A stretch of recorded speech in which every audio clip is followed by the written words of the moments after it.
মাছের পাতুরি পুরো রেডি হয়ে গিয়েছে। নমস্কার বন্ধুরা, আপনাদের সকলকে অনেক অনেক স্বাগতম। আমি আজকে নিয়ে এসেছি ফুড কিচেনের মাধ্যমে বোয়াল মাছের পাতুরি বানাবো। বোয়াল মাছের পাতুরি কিভাবে বানাবো আপনারা সবাই দেখতে থাকো। দিদি ভাইয়েরা, আমি বলেছিলাম বোয়াল মাছের পাতুরি বানাইয়ে দেখাবো। কি কি লাগবে আমি সব কিছু নিয়ে এসেছি। আমি বোয়াল মাছটা আগে বেছে রেখেছিলাম, আর নিয়ে এসেছি কালো জিরা, নুন, সাদা শস্য আর পোস্ত বাটা, রং গুঁড়া, জিরা ধনা, ভাজা জিরা ধনার গুঁড়া, পেঁয়াজ কুচি, টমেটো কুচি, শুকনো লঙ্কা, কাঁচা লঙ্কা, শুকনো লঙ্কা, পেঁয়াজ, রসুন একলগে মিশিয়ে বেটে নিয়েছি। এখন আমি তেল দিয়ে দেব।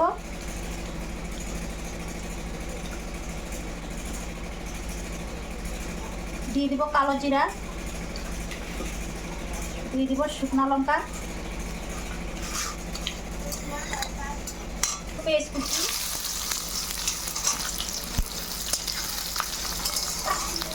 পেস্টটা অল্প লাল করে ভেজে নিব। দিয়ে দিব টমেটো কুচি,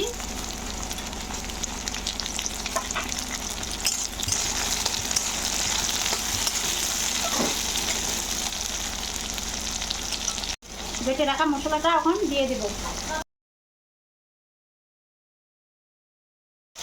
দিয়ে দেবো রং গুঁড়া,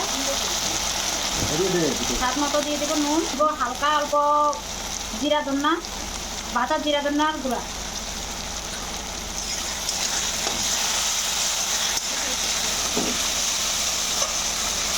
মশলাটা ভেজে নেব। মশলা ভাজা হয়ে গেছে, দেখতে পাচ্ছেন কত সুন্দর তেল ছেড়ে দিতে মশলায়। এখন জল দিয়ে দেব, অল্প জল দিব। আমি পাতুরি বানাবো এই জন্য অল্প জল দিয়ে দিয়েছি। জল দিয়ে দিব সাদা শস্য আর পোস্ত বাটা।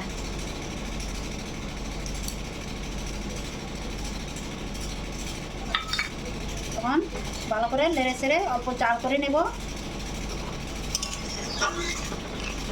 তখন দিয়ে দিব মাছ,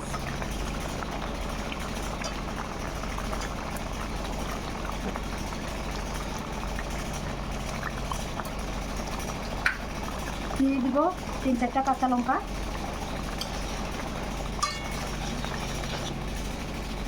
অল্প সময় জাল করে নিব। বোয়াল মাছের পাতুরি হয়ে গেছে, এখন আমি নামাইয়ে নেব।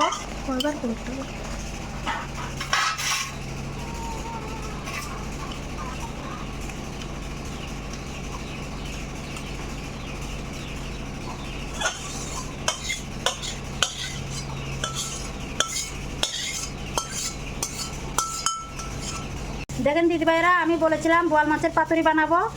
এটা দেখেন আমার বোয়াল মাছের পাতুরি পুরো রেডি হয়ে গিয়েছে।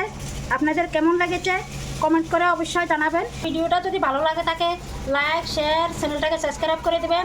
যারা যারা নতুন আছেন আমার চ্যানেলে অবশ্যই সাবস্ক্রাইব করে দিবেন, ভুলবেন না। ভালো থাকবেন, সুস্থ থাকবেন। ধন্যবাদ। পরের ভিডিওতে দেখা হবে।